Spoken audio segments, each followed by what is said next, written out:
លេញហើយឬមុំខ្នងភ្នំអនុសាវរីយ៍ដែលយើងទាំងពីរធ្លាប់បានទៅលេងរៀមបានបីបំថ្នាក់ធ្នមឲ្យគេងមើលទឹកថ្លាឆ្វេងអូនស្ដាប់សាប់ភ្លេងធម្មជាតិរវើយ Green Season គឺជាឱសថជួយឲ្យជីវិតយើងមានអារម្មណ៍ស្រស់ស្រាយខ្យល់ដកដង្ហើមល្អអារម្មណ៍ល្អ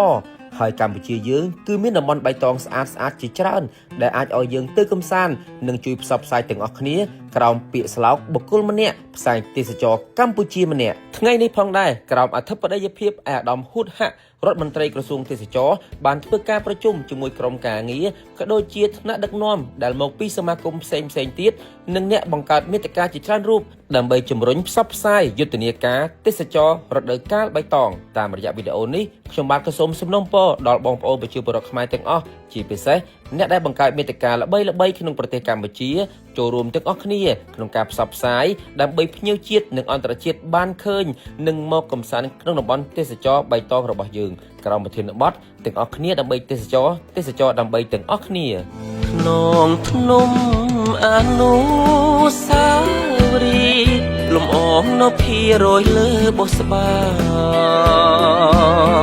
រីករះរហងត្រចង់គប់នេត្រាសូដូចស្នេហារៀមនឹងថ្លើមថ្លៃ